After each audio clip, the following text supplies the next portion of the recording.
Quero falar um pouquinho sobre reforma tributária também, porque hoje no Senado teve uma sessão plenária com governadores para debater pontos da reforma. Vamos dividir a Janaína Camelo aí na tela para ela trazer as principais reclamações desses estados e contar para a gente o que se fala sobre também Conselho Federativo. Janaína Camelo, o que você conta? Seja muito bem-vinda ao 3 em 1. Boa tarde. Muito boa tarde. Pois é, os governadores vieram aqui, ao Senado apresentar suas sugestões com relação à reforma tributária. Ao todo, participaram 19 governadores e vice-governadores. E como você disse, uma das críticas por parte desses governadores é com relação à criação desse Conselho Federativo, que ele vai ser o gestor aí por distribuir os recursos do novo imposto. Antes da fala dos governadores, o secretário de Reforma Tributária do Ministério da Fazenda, que é o Perna Api, ele explicou como é que vai funcionar esse conselho. Disse que vai ser um órgão técnico e que ele não vai ter autonomia para distribuir se vai mais recursos para um estado ou para outro estado. Bom, parte dos governadores criticam a forma como esse conselho será criado, porque de acordo com o texto, ele será formado de acordo com o número de habitantes de cada estado e município. O governador do Amapá, o Clécio Luiz, ele disse que o critério beneficia as grandes cidades e prejudica as menores. Vamos ouvir o que ele disse.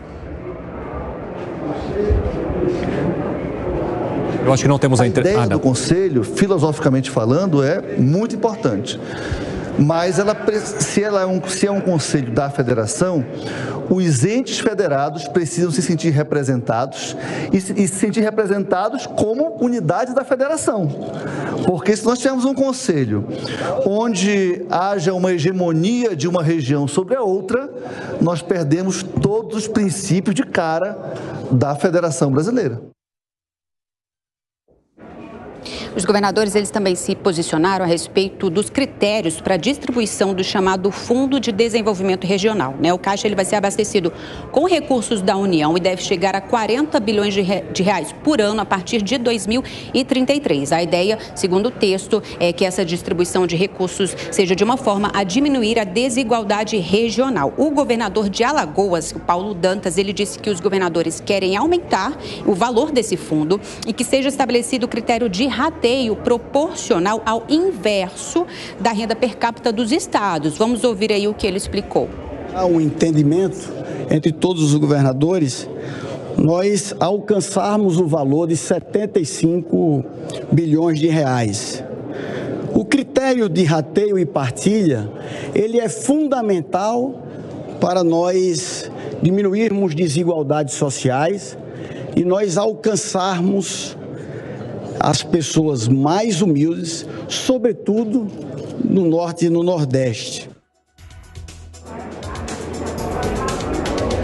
Bom, o relatório final da reforma tributária, lembrando, deve ser votado. Está marcado para ser votado no dia 4 de outubro, depois de passar pelas sessões da Comissão de Constituição e Justiça aqui no Senado. E Rodrigo Pacheco também disse, da mesma forma como foi feito aqui com os governadores, ele pretende chamar os municípios para participar de uma sessão temática aqui no Senado. Cine.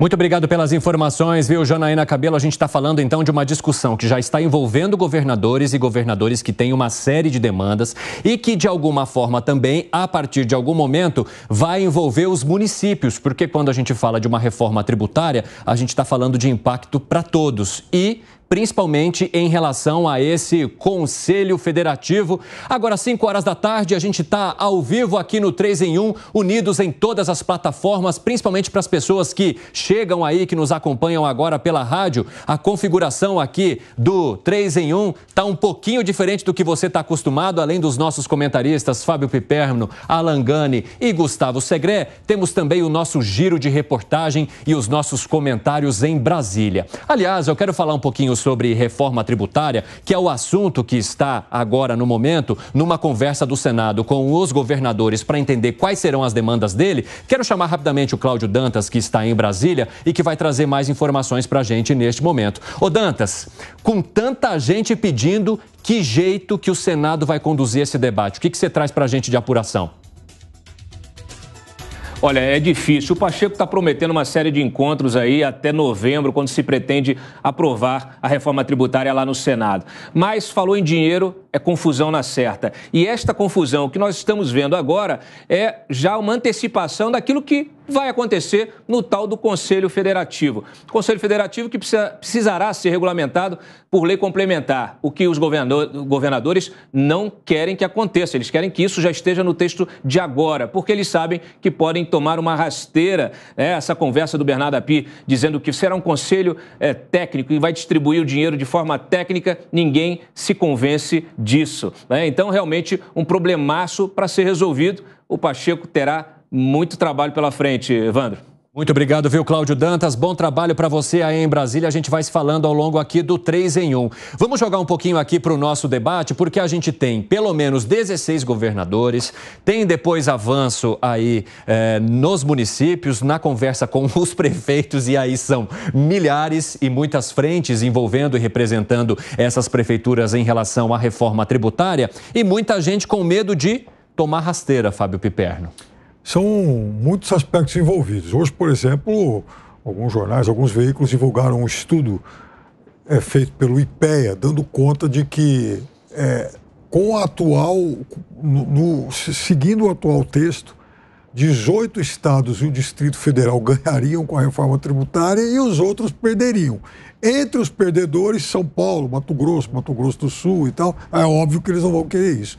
Mas os pequenos e médios estados, Evandro, também se deram conta de uma outra, digamos, pegadinha, pensando aí em Conselho Federativo. É que, se for para seguir o critério populacional e, a partir disso, então, se determinar qual vai ser a participação de cada estado nesse conselho, São Paulo, Minas Gerais e Rio de Janeiro, ou seja, os 3 grandes aqui do Sudeste, teriam em torno de 40% da representatividade. Eles têm mais ou menos 40% da população brasileira. Ou seja, só os 3 já seriam capazes aí de certa forma, liderar os rumos, a forma como esse Conselho Federativo vai arbitrar as questões. Então, por enquanto, os interesses são muito difusos e é claro que muita negociação virá pela frente. E quando a gente fala de muitos interesses difusos, Alan Gani, a gente está falando de uma discussão que pode durar muito mais do que a gente esperava. Em que momento que essa reforma vai sair? Ou, se sair, quando que as informações que mais interessam, a alíquota, como vai ficar, vai se pagar mais, não vai, vão chegar para a gente? Você sabe que essa era uma das minhas preocupações em relação à reforma tributária, a criação deste Conselho Federativo. A gente criou agora um problema. Como é que vai ser a distribuição dos impostos? E é impressionante como as palavras aqui no Brasil, elas são desgastadas. A próxima, pode anotar aí, é o Pacto Federativo.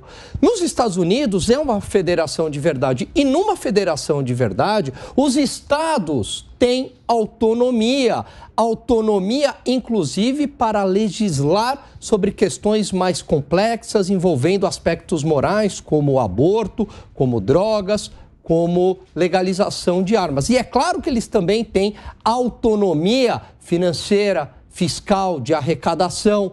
Agora, no Brasil, veja como esses conceitos são completamente desgastados. A fala de um dos governadores ali, ou de um dos parlamentares, disse que o Pacto Federativo deveria levar em conta uma distribuição igualitária. Veja, eu estou tirando completamente o incentivo para aqueles estados que são mais produtivos, portanto, se produzem mais, deveriam ter a maior parte da arrecadação, para distribuir para os estados que não são tão produtivos.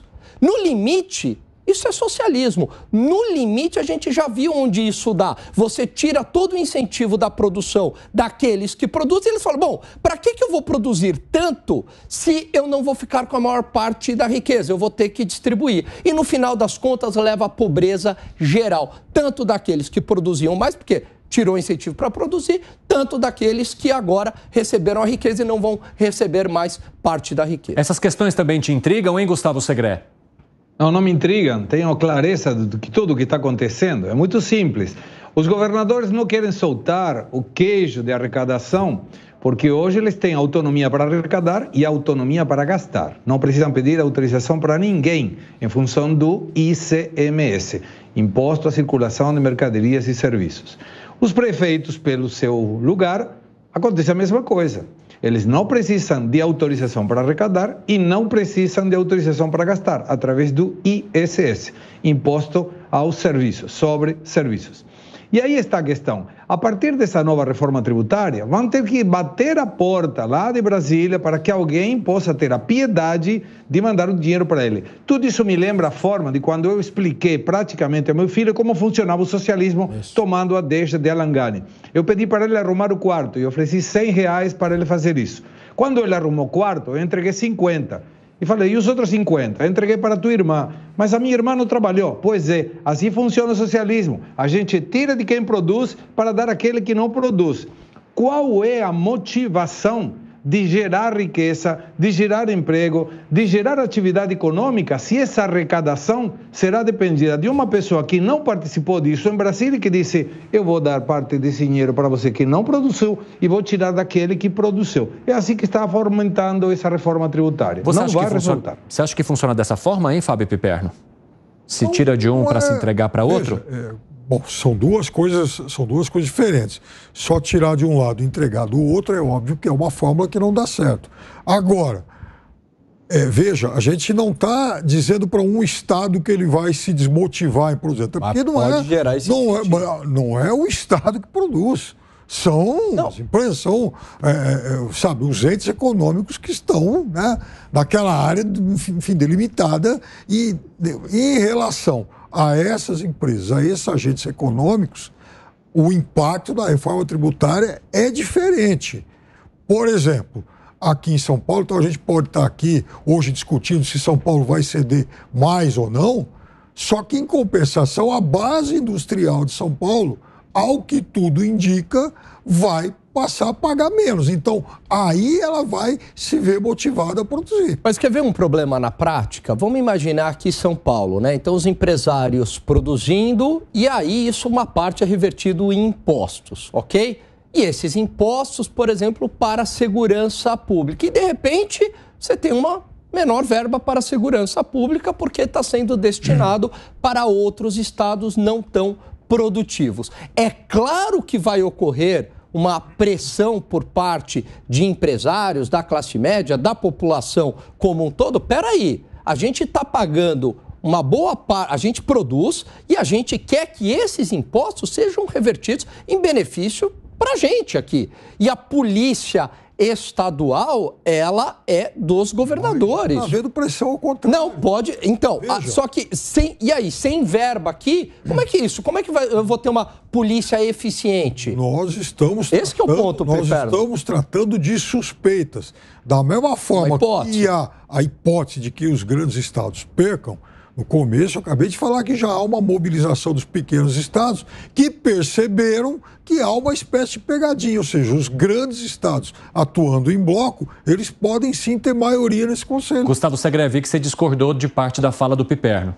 Correto, porque hoje tem autonomia os estados provinciais e as prefeituras para não entrar nesse aumento da pressão tributária. Vou citar o exemplo que conheço, Santa Catarina, tem uma das pressões tributárias menores do país.